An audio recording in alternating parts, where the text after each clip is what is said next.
আসসালামু আলাইকুম। আজ আমরা সিভিল 3D সাহায্য বালুর ভলিউম ক্যালকুলেশন করা শিখব। এর জন্য প্রথমে অটোক্যাড সিভিল 3D ওপেন করে নেব। ওপেন করার পরে ইন্টারফেস থেকে আমরা ওপেন ফাইলসে ক্লিক করব। ওপেন ফাইলসে ক্লিক করার পর আমাদের ডাটার লোকেশনটা জানতে চাবে কোথা থেকে।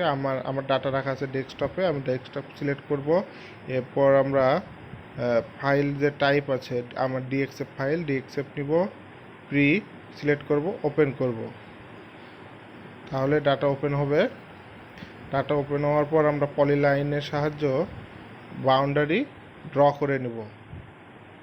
পয়েন্ট থেকে পয়েন্টে ক্লিক করে বাউন্ডারি ড্র করে নেব। আমি একটু দ্রুত শেষ দেখাতে চাবো কীভাবে আমি করলাম। এই যে ক্লোজ করে ফেলবো শেষের পয়েন্টের আগেই। এরপরে আরেকটি পেজ ওপেন করব, আবার ওপেন ফাইলসে যাব, একইভাবে পোস্ট সিলেক্ট করে ওপেন করব।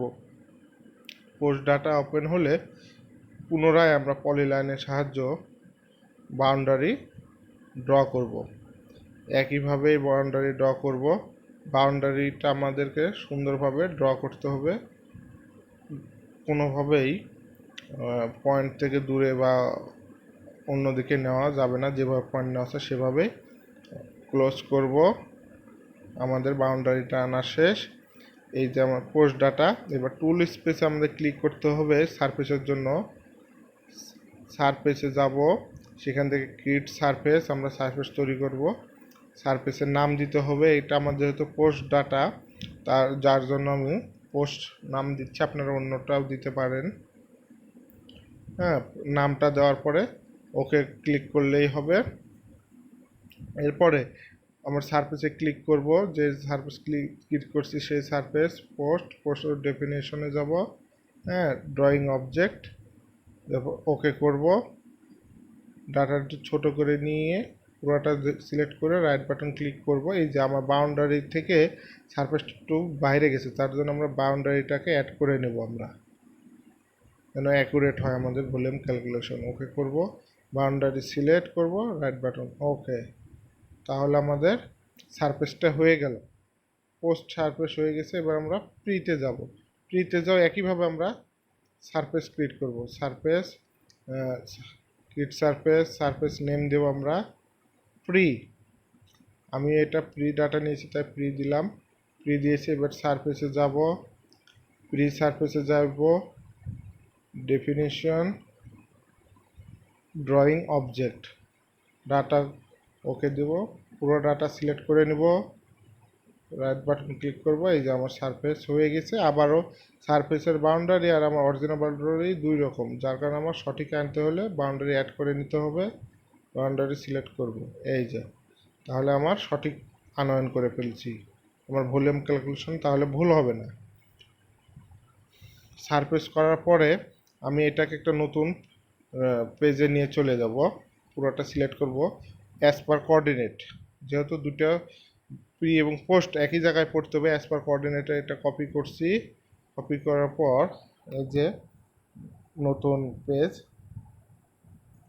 নতুন সিটে, এখানে আমি অ্যাজ পার কোঅর্ডিনেটে পেস্ট করব। পেস্ট করছি, তো আমি 1,1 দিয়ে করছি, মানে একই। কপিও যেটা দিয়ে করছি পেস্টও সেটাই করলাম যেন একই হয়। আমি খুঁজে পাচ্ছি না কোথাও পেস্ট হচ্ছে, যার জন্য আমরা জুম অল করব, তাহলে আমরা ডাটাটা খুঁজে পাবো। এই যে জুম করছি, অল করছি, এই যে পাইছি। এবার আমরা ঠিক একইভাবে পোস্টে যাব। পোস্টটা একই ড্রয়িংয়ে পেজে আমরা অ্যাজ পার কোঅর্ডিনেটে কপি করে পেস্ট করব। অর্থাৎ ভলিউম ক্যালকুলেশনের জন্য আপনাকে প্রি আর পোস্ট একই ড্রয়িংয়ে দুই সারফেসই থাকা লাগবে। যে কপি করছি, এখানে আবার আমরা পেস্ট করলাম অ্যাজ পার কোঅর্ডিনেটে। দেখেন প্রি এবং পোস্ট একই জায়গার। এটা হয়ে গেলে আমাদেরকে অ্যানালাইজে যেতে হবে। অ্যানালাইজে ভলিউম ড্যাশবোর্ড, সেখান থেকে আমাদের ভলিউম সারফেস, নতুন ভলিউম সারফেস ওপেন করতে হবে। ওপেন ভলিউম সারফেসের নাম দিতে হবে। আমি ভলিউম নাম দিচ্ছি, আপনারা পছন্দ মতন দিতে পারেন বা আপনাদের চাইতে। তারপরে ভলিউম সারফেসে যেতে হবে, বেস সারফেস।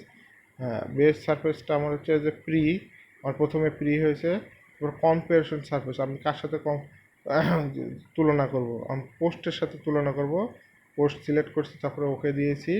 দেখেন আউট অফ ডেট আসছে, সেক্ষেত্রে আমাকে আপডেট করে নিতে হচ্ছে। নিলে আমি এখানে আমার 2D এরিয়া, হ্যাঁ, ফিল ভলিউমটা দেখতে পাচ্ছি। আমি এটা একটু, হ্যাঁ, মিনিমাইজ করে নিচ্ছি ভলিউম ড্যাশবোর্ডটা। সেখান থেকে আমরা অবজেক্টটা দেখব যে আমরা এই ভলিউম ক্যালকুলেশন করলাম, সেই সারফেসটা দেখতে কেমন। অবজেক্ট ভিউয়ারের সাহায্যে সিলেক্ট করে অবজেক্ট ভিউয়ার ক্লিক করব। এই যে আমরা এই সারফেসটা ভলিউম ক্যালকুলেশন করলাম প্রি এবং পোস্টের সাহায্যে। আমাদের মাঠে এই ঠিক এইভাবে আমাদের বালু ভরাট করা আছে। এভাবে আমরা ক্যালকুলেশন করতে পারবো। এই যে ভলিউম, এটা আমরা লিস্টটাও সিট আকারেও দেখতে পারবো। হ্যাঁ, এই যে এখানে কাটফিল রিপোর্ট, এইভাবে আপনারা ভলিউম ক্যালকুলেশন করবেন, অতি সহজেই সুন্দরভাবে ক্যালকুলেশন করবেন। যদি কখনো সমস্যা হয় কমেন্ট করে জানাবেন। আসসালামু আলাইকুম।